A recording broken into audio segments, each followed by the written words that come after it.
Hello and welcome to Give Yourself Some Leeway, with me, your host, Eugene Lee. Lately, we've been having a lot of conversations around leadership culture, and people have been pointing a lot of fingers at traditional styles of leadership that may have worked for the past 50 or 60 years, yes, but current leaders are very resistant to change because this is all they've known. And why would this style of leadership just stop working all of a sudden?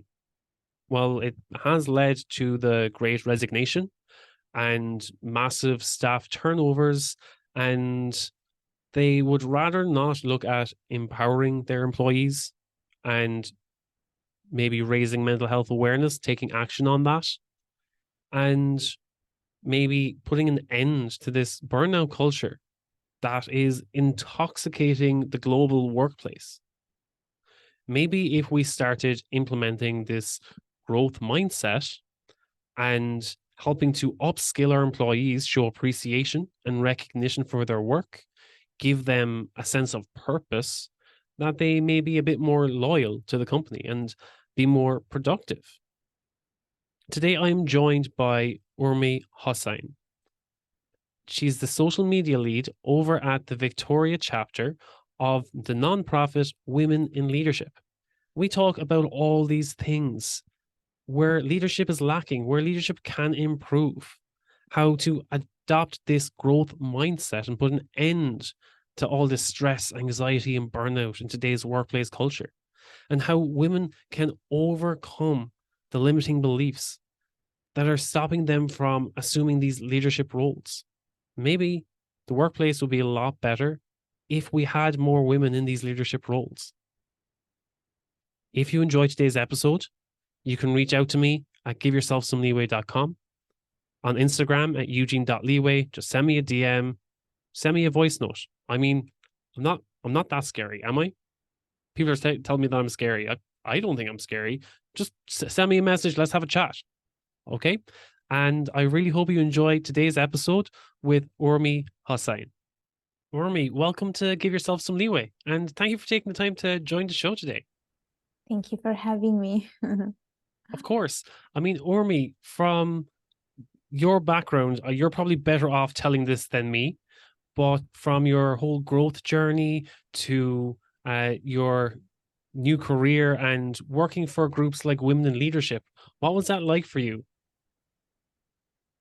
If I have to describe it in one word, I would say transformation, because I have seen a lot of changes in me. And I would definitely say I seen the changes in a more positive way, where I became a bit more confident in showing up to the world as myself, and also being able to use the knowledge and the skills that I have to transfer to other people. And it has been a very beautiful journey too, because I like to say that every growth comes with being uncomfortable with uncomfortable. I feel like it's just been so beautiful that I just gained so much information and so much knowledge and so much skill that I can see how this has been beneficial to me and how it has been touching every aspect of my life. So where did it all start? Where did this growth journey begin? Okay, so I think I was always in that mindset of always growing. What happened is when I finished school, when I finished university, I started to work, and I feel like when you start working, you just forget to actually still do the things that you're passionate for. So I've been working for a company for a couple of years, and I changed into a different company, and then I was like, okay, I want to do things that I really enjoy, such as volunteering and giving back, but at the same time I also want to improve on my skills. So few of the things related to my journey started in 2019, right before COVID, where I joined Toastmaster Club to work on my public speaking skills. And then I would say during 2020, when the whole pandemic started, this is when I was like, okay, I have time available in my hands. I want to use the skills that I have to give back, and not just to give back, but also to learn and to grow. So that's when I started to work in things such as, like having my blog, having my YouTube channel, writing my first book, creating ebooks. And it just started like just as a trial and error, because I was like, I don't know if I'm capable of doing any of these things. I don't want to pay anyone to do any of these things. I just want to learn it myself. And I know that a lot of the things took a lot of time and research, because like I'm not a YouTube expert, I'm not a blogger expert, like I'm not a blog expert and stuff like that. And so I was like, okay, I'm just gonna take my time and see how I can like put myself out there. So it just started with like little steps, and then it came the whole thing with women's empowerment, which is something that I'm very passionate about this, because I feel like it was always something that has been part of me, where I feel like I could see around me, especially like in the South Asian community, which is like where I am from. I could see that there's a lot of double standards. And then I come from a background in finance, where it's like the world, like the financial sector is so male dominated, so where you often see a little bit of inequality. And so I was like, okay, I want to look for an organization that support causes that I also care for. So I joined Women in Leadership Organization, which has been pretty recent, actually. It's been, I think, 6 months, more than 6 months that I joined this organization, and I am the social media lead. And basically in this organization, we are a group of 5 women, women in career, who are trying to promote this message of women in leadership. So we have like events where we invite coaches, career coaches, and we talk about leadership program. We talk about how you can best use LinkedIn to leverage yourself. We also have webinars. And then I am part of another organization called 100 Women in Finance, where basically I am a mentor, and I mentor the young talents. I have like a mentee who I mentor, who basically wants to work in finance, and she wants to work in finance, but she also understand like, can I pursue a degree in finance? So I basically like guide her a little bit in that, and I try to promote that message. So these are some of the things that I do right now. That's brilliant. And it all started really, as in it really started to, let's say, scale, your growth started to scale during COVID, during the lockdown, when a lot of people had way too much time in their hands. A lot of people were either making banana bread or getting very creative with very little toilet paper. And there were a lot of people who were using the time that they had, and they were trying to find all these ways to either escape from the news, the media, all the fear mongering out there, and try to just escape from themselves. Yeah. Whereas the people who really came out better on the other end of the lockdown and the pandemic were the people who invested in themselves, who in some way you didn't have to spend any money. All the content is probably there free on YouTube, or pick up a book, and there's a lot that you can learn. More, even learning more about yourself, becoming more self-aware. That's something that a lot of people find really painful and uncomfortable to do. But what better time when you have literally nothing else to do? You can't. Some people couldn't even go outside their front door. What better time to get to know yourself? Yes. So Yeah. definitely kudos to you for taking that initiative. And as you said, writing books and your own blog and YouTube and everything. Yes. Yes. So this whole concept of investing yourself, it's something that I totally support, because I like to think that we are our best assets, and we have to use the resources available to really invest in ourselves. And it doesn't have to be money, like you said. It just could be like taking a course and trying to learn as much as possible from it, and trying to see if you can use the skills that you have gained to create something. And so I actually took time to like do all of these things. And there was a lot of the time where I spent like watching videos to learn how to do these things. A lot of the time it was blocking off the time from my calendar to make sure that I was able to accomplish things.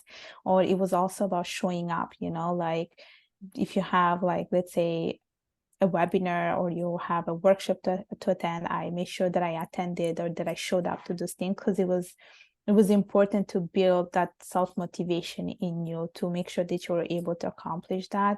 And I also started to do other things such as like writing down my goals or journaling, which really helped me to like, I would I try to manifest that through writing. So a lot of the things that I did were journals. So I tried to journal and I would write down the goals. And then that way I was like, okay, I can manifest it. It's gonna be there out there in the, in the world. So it's gonna happen. So I was very like consistent, but most importantly, I was very disciplined. And I would say that discipline is one thing that I can excel on. Because especially during the pandemic, not only I was working full time, but I was also studying for a certification in finance, which took probably like 80% of my time. But I always make sure that I made time for these other things that I was passionate for. And you can only do it when you're like disciplined. And I think that's so important when it comes to like investing in yourself and making sure that you achieve all your goals. So coming out the other end of the pandemic, do you think that all of those skills that you picked up investing in yourself put you in a better position in terms of career options on the other side of COVID? Definitely yes, because I would say that when I was during the pandemic, I think as probably everyone did, we all changed job. And I also changed job, and so what happened is I went through so many interviews for a full year that I was like, I'm done with this. Like, honestly, I'm done with this. I don't know what's wrong with this. I don't know why people are rejecting me. And I don't know how many interviews I went through. And then at some point I was like, okay, I'm going to sit down and think about what is actually wrong. And so what happened is I feel like often when it comes to doing an interview, we often tend to perform a role to fit into that candidate, candidate role. But then I was like, okay, I think I just have to be myself and just speak as I would do like normally, because at the end when you're working with someone, they want to see how you are. They want to see that person that you're trying to fit when you're going for an interview. And so at the end what happened is I just try to be myself, and I happened to have actually almost 4 offers, and then at the end I had to like reject some of them, and then I chose the place that I am right now. But it was really just being able to be myself and just sharing the knowledge that I gained. And I can see how some of the things that I learned during the pandemic, I'm able to actually transfer them to my current position as well. Because I learned a little bit about like social media and branding yourself, and I'm able to actually use them in my current job. So it has been beneficial because I was able to transfer them to my current position. And yeah, and actually it's been great because I feel like, I was able to leverage it in many places. Yeah, that's great, because a lot of the time people forget that it's not just the skills and the modules that you learn in university that people are looking for in job interviews. That it's the skills that a lot of us pick up outside of work is what they're really looking for. And that's what makes you stand out as a candidate as well. I think a lot of the time people, as you said, they look at the job description and they say, okay, how do I become a personal assistant for this interview? And look at all the skills that I've learned and be a personal assistant for this interview so that they'll pick me to be a personal assistant, or be that an accountant or a dentist or a lawyer or whatever your skill set is. And a lot of the time people forget that the interviewer is human too. And they're not just looking for someone to fill in a space and be, okay, you're a dentist now, that you're accountant now. It's like, no, I want Urmi on my team. I want to know Urmi as a human, as a person, as an individual. So I think a lot of the time, what makes people stand out more in terms of applying for a job is being authentically yourself. And I think that's something that a lot of people even struggle with themselves. They don't know how to be authentically themselves. Yeah, I do agree on that. And I feel the other mistake is that when we are going for an interview, we just think it's a one-way street. Like we think, okay, it's just me being able to sell myself for this role, and that's it. But honestly, it's a two-way street. You need the other person to be able to sell you the job as well. And I feel like a lot of the things it's more like an interview, it's more like a discussion rather than a conversation. So it's really up to the person being interviewed to turn it into a conversation by asking questions and being curious to know what the other person is doing, like what your interviewer does on a day-to-day basis, how long they've been in a company. I think it's good to show that you have that curious side, and it just shows that you have an interest, and to be really enthusiastic about it. I think those are very, very important. And I think when you said about skills, I feel like a lot of the things we can just learn them on the spot. But I think what's more important, it's your personality, and I would say your attitude towards something. It's like a lot of the things we can just learn them. Anyone can learn them, even machines can learn them, but it's more about like your personality and how you show up to the world every day. Yeah, because I think, well, I'm probably going to bite my tongue at 2 or 3 years into the future now, but AI cannot influence people the same way. They can't have the same human touch. Well, they don't have it now anyway, to influence a team. Like if you bring in baking every Friday to motivate your team, AI isn't doing that yet. And that, I think that's something that can help you stand out as an individual, as a personality, as a leader, or even just as a colleague. And as you said there, it is a two-way street. When it comes to an interview, they are also trying to sell that position because they want to fill that role with the best possible candidate. And even I was job searching recently, even this year, and it was funny because a lot of places had become so accustomed to doing Zoom or Microsoft Team interviews that they weren't prepared to have people on site for face-to-face interviews. So more often than not, when they brought me on site, they brought me into this dingy little tiny room with like, and it was just so dark. It felt like an interrogation room in like as if I was being locked up. And I was like, oh, okay. It was like, so this is you trying to get me to join your company. I was like, I hope you're not going to give me an office like this to work in for the rest of my career here. And the companies that really stood out were the ones that were like, come have a look. I want to show you the work that you could be doing. This is the work I do on a day-to-day basis. This is the team. This is the team that you'll be working with. Would you be happy working with them?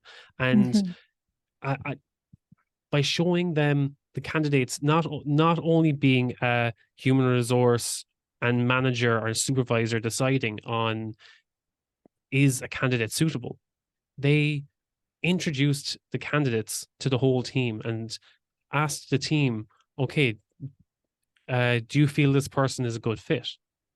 Because it's not just the manager's decision. They reached out and were like, okay, does the team feel like this person is a good fit?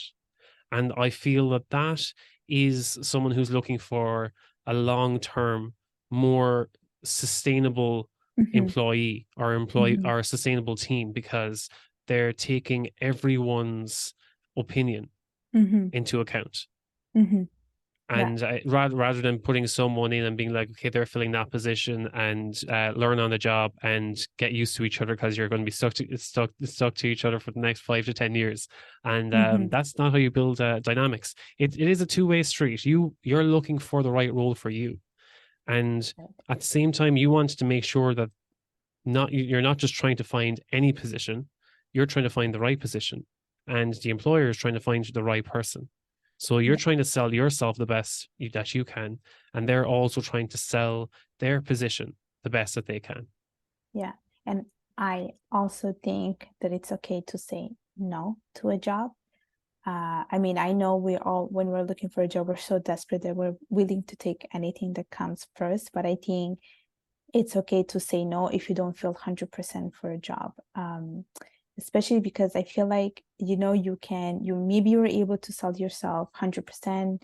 You got the offer, but you were not convinced. Then I would say just take your time to find a better place. I don't think we should take a job just for the sake of taking it. I think it's something that really takes time to find the right one, because we spend so much of our time in a workplace that I honestly think you have to make an effort to, you really have to work hard to make sure that you find the right fit, even if it takes so much time. And I'm glad I did that, because I feel like I was at a point that I was like, okay, maybe I should just take anything randomly. But I'm glad I didn't do that, because I would probably regretted it and maybe went again on a search for another year. And I'm glad that I just took my time and found the place that I am right now.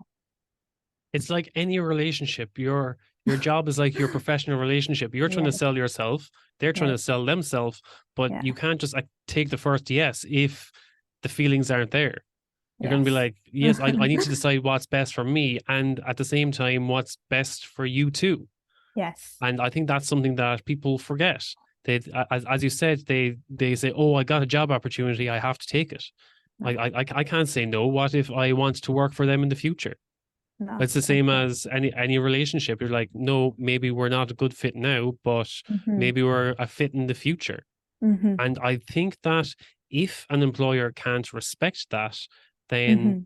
maybe they weren't the right person for the job anyway. Or Mm-hmm. maybe they weren't the right company for that person. Because if they can't come to that, let's say, that understanding, as early as the interview phase, there's going to be a lot deeper concerns and deeper scenarios that are going to come up and problems that are going to come up in that person's life. If they can't have an honest or share their opinion in the interview phase without getting some negative feedback from a manager, how are they Mm-hmm. going to react when it's a much more serious scenario that's probably putting their job on the line, or maybe they have a family issue that comes up? Mm-hmm. So I think, yeah, I think it's about taking that step back and realizing your own self-worth when it comes to deciding on your career, and that you don't have to just take that first opportunity. Just Yeah. because, yes, you had a good interview and they were impressed with you in the interview phase, it's just like dating. Maybe you just had a great date, but it's not suitable long term. Yeah, This has never exactly. been a dating podcast. I'm not a relationship coach in any form, but I'm just an idiot on the internet. If anyone's listening, I'm just an idiot on the internet, making analogies. Um, but yeah, you have to consider it's a relationship. It's a professional relationship, and you have to, yes, bring yourself at your best, put all your best values on the table, be authentically you, and see if they're a good fit. Is this where you see yourself long term? And Mm-hmm. if you don't see it long term, maybe you see it's only a 1 or 2 year step for you, but you're going to put yourself at your full potential into that company and give them Mm-hmm. 2 years of your best. Mm-hmm. And maybe that's all they're looking for too. You might not say that in the interview phase. Maybe that's Mm-hmm. something that you'll have at a later discussion with your manager, and be like, look, this is a step in my growth. Maybe I want to step into a leadership role. And again, that's something where you have to come to an understanding. But yeah, coming back again to me going off on a tangent, I apologize. Um, coming back to what you said, it is a two-way street. And I think that's what a lot of people forget, that they have the power to make that choice. They choose to take that interview, and they can choose whether they take that job or not if it's going to serve them in their growth. Mm-hmm. Exactly. Exactly. I do agree we should choose a job that will help us grow. And my one of my closest friends actually helped me to come up with the decision when I had to choose among the several offers I got. She actually told me, like, when you're choosing for a job, choose the job that will bring you closer to yourself. And so because of that, I feel like I could resonate a lot with it. I feel like I made the right decision. I feel like when you're choosing a job, you have to be able to be like, you need to find a way where, like, you know that you can be your authentic self in that place. And I think that's very important, because then that just transfer into other things where, you're happy at the place where you're working, you're willing to stay there longer, and you are able to, give your ideas. You see that these ideas are being implemented. And I think that's very important. like for anyone who's looking for a job in the corporate world, because often I feel like every company is just see you strictly as a number and you just have to do whatever you're being told to do. But I think it's really also for the employees to bring ideas, and if you're able to bring ideas and be open about it and just be your authentic self, I think that it's something that is beneficial both for the employer but also for yourself, because you will feel like staying in this place on a longer term. And so I think even when you're choosing a job, it has to be like somewhere where you're like, okay, do I see myself here on a longer term? Do I see myself really growing? And I think that's how you have to make a decision at the end. I think that's something that employers need to take into account as well. I know. That I want to help this person to grow. I don't want to take this bright-eyed individual who is crazy about the job and they've got all these amazing prospects, and you're like, great, I want them in my company, and then I never want to train them. I never want to upskill them because I never want them to leave. That's a Mhm. that's a very, again, me going back to relationship analogy, that's a very toxic relationship to have with your boss. But if the company is encouraging you to grow, and yes, there's a risk that that person is going to leave in 2 years' time because they're going to see I've outgrown this role, and maybe they Mhm. leave the company, Mhm. but they could come back in 5 or 10 years' time as a CFO or CEO or Mhm. COO and be like, because of the skills that I learned at this company, Yeah. it helped me to accelerate in my career. Mhm. And I had the skills and the knowledge, and I respected them so much that I wanted to come back and serve to my full Mhm. potential at that Mhm. company again. Mhm. Because it's not like just because you leave a company doesn't mean you can't come back. No, exactly. Not unless you leave on really bad terms. And I think that's only going to be the case if you had a very negative relationship with your boss or with your company, that they Mhm. didn't train you or they didn't appreciate you for your work and your time. Mhm. But if a company invests in their employees, Yeah. invests in their growth, trains them, upskills them, communicates with them and gives them ownership and responsibility of their work, gives them purpose and drive, then they're either going to stay or they're going to Mhm. grow and leave with the chance of coming back to serve in some way in time again, Yeah. or at least giving good words to someone else that they meet on their journey and being like, that's a great company for you to work with if you are Mhm. interested in growth. And Mhm. that way they'll attract the right kind of staff to that company. Yes. It's offering goodwill. Exactly. Yes. No, I definitely agree with you. And I also think this whole concept where employers are investing in yourself, I think that's so important. I think that's what, that's how you keep the turnover like low. I think once that's the problem I think when it comes to working in the corporate job, is that it often like the learning curve, it just stops at some point. And that's when I like questioning them, okay, do I stay here? And you need sort of like a pump to like keep going forward. And I think when you are like, especially employers, when they're taking their time to like send you to do a training, I think it just helps the employees to be motivated, because it shows that, okay, my employers care for me, but at the same time, I'm growing as a person because I'm learning all these things that I can use in other parts of my life. And I think it's important to always like advocate for yourself also, like in the sense that if you're interested in learning something new, then go ahead and speak to your employer about, I want to work on these particular skills and I don't know how I can tackle them, I don't know if you can help them. And I think having this sort of like open communication, it just strengthens your relationship with your employer, but it also helps you to like grow as a person and just being really an advocate for yourself. So I always like suggest for anyone to like be an advocate for yourself for anything that you want to achieve, even in your workplace, because it doesn't have to stop the learning curve. It can like keep growing, and it can be like a long like learning process. It doesn't have to stop at some point, honestly.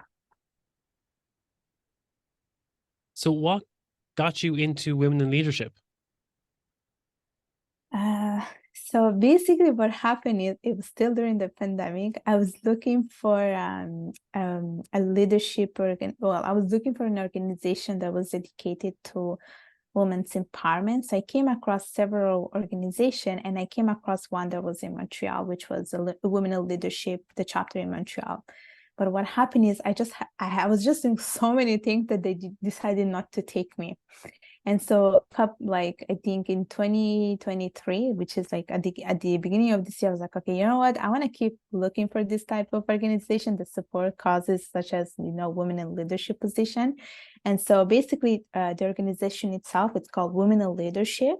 And we have like several chapters across Canada. So we have like one in Montreal, one in like Ottawa, we have one in Toronto, we're pretty much spread.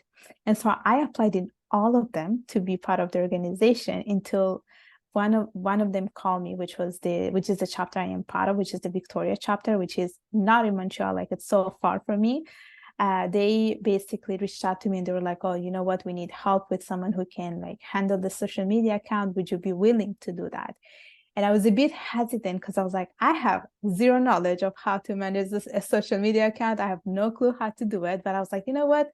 I'm up for the challenge because I thought that this is an opportunity for me to learn and to grow, and actually would like push me to actually do some research on how to do a reel, how to do an Instagram live and stuff like that. So then I joined it, and I'm so glad I did because I am part of this organization with like four other women, and we're so like, it's so empowering. I don't know how to explain it. It's just, you're among all these women who just want to be like bold and badass. And I don't know if I was supposed to say this word or not, but I just love that type of environment because I feel like it's just uplifting. And I feel like as a social media lead, I was able to learn like how to be consistent with my post, how to create like something that was like consistent also with like the whole layout, that like it's the same color, same font.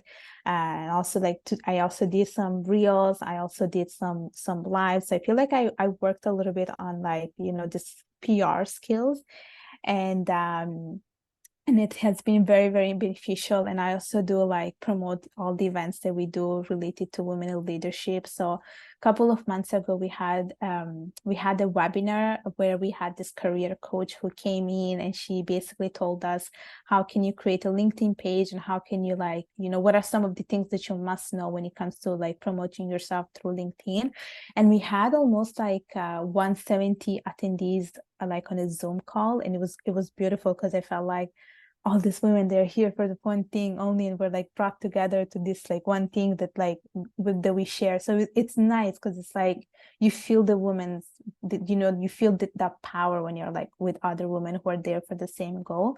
And so I very much promote like women in leadership in like, I actually like, I like having like, I think we should have more women in leadership position, especially because we do live in a world where we see a little bit of inequality. And I also like the movie Barbie that just came. I don't know if you watched it. It's all about that topic, feminism and women's empowerment. And I feel like the movie was trying to reflect a little bit about the society issue when it comes to women in leadership or women's empowerment. So I very much support this cause. I feel like we do need equality and more women in leadership. Yeah, I think that's one thing that's come up a lot. People keep on talking about Barbie and Oppenheimer, and I was like, I haven't seen either of these, but I'm open to having conversations about both topics. So unless they start making movie quotes and references from Barbie, and I'm like, okay, that's over my head, but it doesn't have to do with the topic at hand. But what do you feel is the biggest issue when it comes to women in leadership? What do you feel is the biggest thing holding women back from taking those positions in leadership? So I think it's a lack of confidence, and the fact that we don't believe enough in ourselves and in our skills. Because I think as a woman, we just want to like be perfect, make sure that we have all the skills necessary to do a certain role. Whereas I feel like for men, it's a bit different. They're like, okay, if I meet 60% of it, that's fine. I'm going to apply for this role. But for women, they want to be like 100% of it. And I think sometimes because they don't believe in that, they're just like, okay, like I'm not going to apply for it. So there's this lack of confidence. And then I think through time, what happened is, I feel like when you like reach a certain age and you want to become a parent and so forth, you just change your priorities, I would say.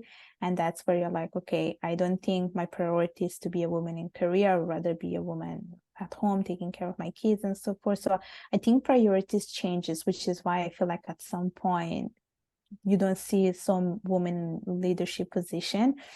And also because, you know, I feel like when it comes to like paternity leave and maternity leave, you know, maternity leave is like much longer than paternity, and that's also inequality. So you don't see a lot of men staying at home and women going back to work. So there is that too, which is like the whole, like, I would say more like a structural issue as well. So there are like a lot of factors as well. And I think as women, we often tend to feel a bit guilty, you know, especially like, yes, you want to be a woman in career, but then let's say you have commitment, personal commitment at home, especially when you're a mom, you're like, okay, but I feel guilty leaving my kids. So that's why you're like, okay, you know what, it's fine, it's just work, so I'm just going to stick at home. So there are so many things that I feel like comes into play. And I also feel like sometimes the other issues that employers are not flexible enough when it comes to this, like maybe they just want the job to be done, so they don't care, you know, who's doing it. They would rather prefer, you know, that it's a man doing the job, because women maybe have to rush to go home and take care of the kids. So that too, it's like, and it sometimes women are a little bit in disadvantage, I would say. So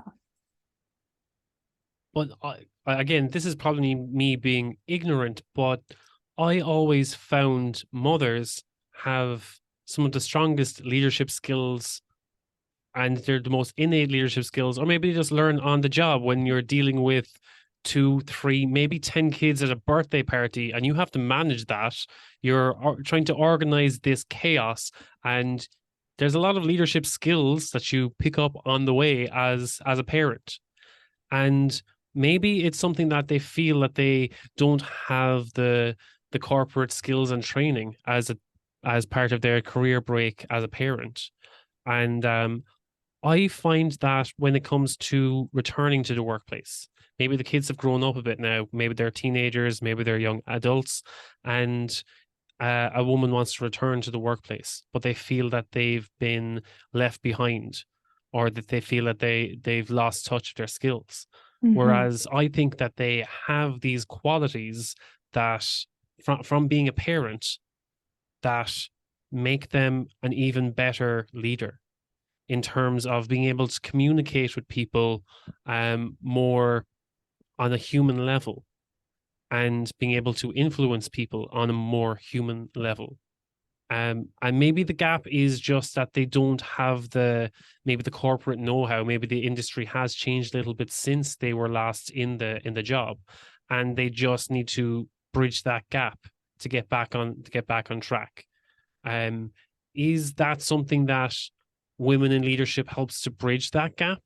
Or do you feel that there's something more at play that makes it harder for a woman to return to the workplace?